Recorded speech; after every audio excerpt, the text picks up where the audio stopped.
Assalamualaikum warahmatullahi wabarakatuh. Perkenalkan, saya Trifang Mardiko, NIM C1A020060, ingin menjelaskan sedikit materi tentang sistem finansial dan sistem moneter dalam rangka memenuhi nilai ujian tengah semester untuk mata kuliah ekonomi moneter dengan dosen pengampu Ibu SD Pasaribu, SE, MEC, DEV. Baik, agar mempersingkat waktu, saya akan langsung menjelaskan materi tentang sistem finansial. Sistem finansial atau sistem keuangan. Apa itu sistem keuangan? Sistem keuangan adalah seperangkat institusi seperti bank, perusahaan asuransi, dan bursa efek yang memungkinkan pertukaran dana. Sistem keuangan ada pada tingkat perusahaan regional dan global, atau bisa didefinisikan sistem keuangan adalah keserangkaian institusi dan praktik spesifik global regional atau perusahaan yang digunakan untuk memfasilitasi pertukaran dana. Lembaga-lembaga dalam sistem keuangan mencakup segala hal, mulai dari bank hingga bursa saham dan kas pemerintah. Sistem finansial diatur secara ketat karena dapat mempengaruhi pasar keuangan secara langsung. Stabilitas pasar keuangan memainkan peran penting dalam perlindungan moneter konsumen. Sistem finansial ini sebagian besar ditangani oleh lembaga keuangan yang meliputi bank komersial, bank sentral, bank umum, dan bank koperasi. Bank koperasi dan bank pembangunan yang dikelola oleh negara juga terdaftar di bawah lembaga keuangan yang memiliki sistem keuangan yang sangat diatur. Adapun fungsi sistem keuangan yaitu: 1. Fungsi tabungan, menyediakan instrumen tabungan untuk menghimpun dana masyarakat. 2. Fungsi penyimpanan kekayaan, menyediakan instrumen penyimpanan kekayaan masa kini untuk kebutuhan masa depan tanpa mengurangi nilainya. 3. Fungsi likuiditas, kekayaan yang disimpan melalui sistem keuangan dapat dicairkan dengan mudah. 4. Fungsi kredit, menyediakan dana kredit untuk membiayai kebutuhan konsumsi dan investasi.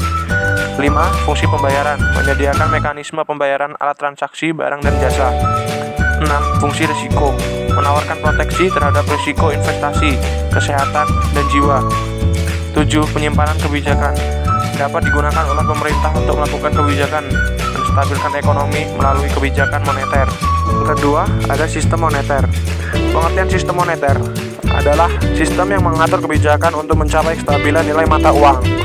Semakin baik sistem moneter yang diterapkan, maka nilai mata uang semakin stabil dan perdagangan terutama di dunia internasional berjalan dengan baik. Di Indonesia, yang dapat digolongkan ke dalam sistem moneter adalah otoritas moneter, yaitu Bank Indonesia dan bank-bank pencipta uang digital. Oleh karena itu, sistem perbankan merupakan bagian integral dari suatu sistem moneter. Sistem moneter ini memiliki beberapa fungsi pokok. Fungsi pokok dari sistem moneter yaitu: 1. Melaksanakan atau menyelenggarakan mekanisme lalu lintas pembayaran yang efisien dengan biaya dan hambatan seminimal mungkin. Hal ini bertujuan agar dapat mendorong kelancaran dari kegiatan transaksi dalam perekonomian. 2. Menjadi perantara atau penghubung atau intermediari antara penyimpan atau penabung sebagai pemakai dana. Hal ini bertujuan untuk mendorong pertumbuhan ekonomi nasional sesuai dengan rencana yang telah ditetapkan.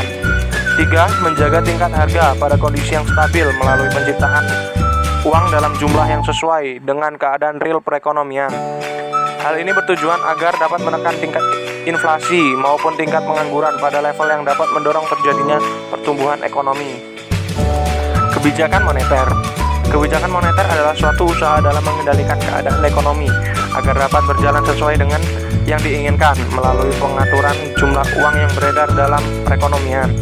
Usaha tersebut dilakukan agar terjadi kestabilan harga dan inflasi serta terjadinya peningkatan output keseimbangan sehingga tidak terjadi krisis ekonomi. Tujuan kebijakan moneter ini adalah untuk membantu mencapai sasaran-sasaran makroekonomi antara lain: 1. Pertumbuhan ekonomi, 2. Penyediaan lapangan kerja, dan 3. Stabilitas harga. Baiklah, itu tadi sedikit materi tentang sistem finansial dan sistem moneter yang saya jelaskan. Apabila kawan ada yang kurang merasa jelas atau tutur kata yang kurang sopan, saya meminta maaf kepada Allah, saya mohon ampun. Wabillahi taufiq wal hidayah. Wassalamualaikum warahmatullahi wabarakatuh.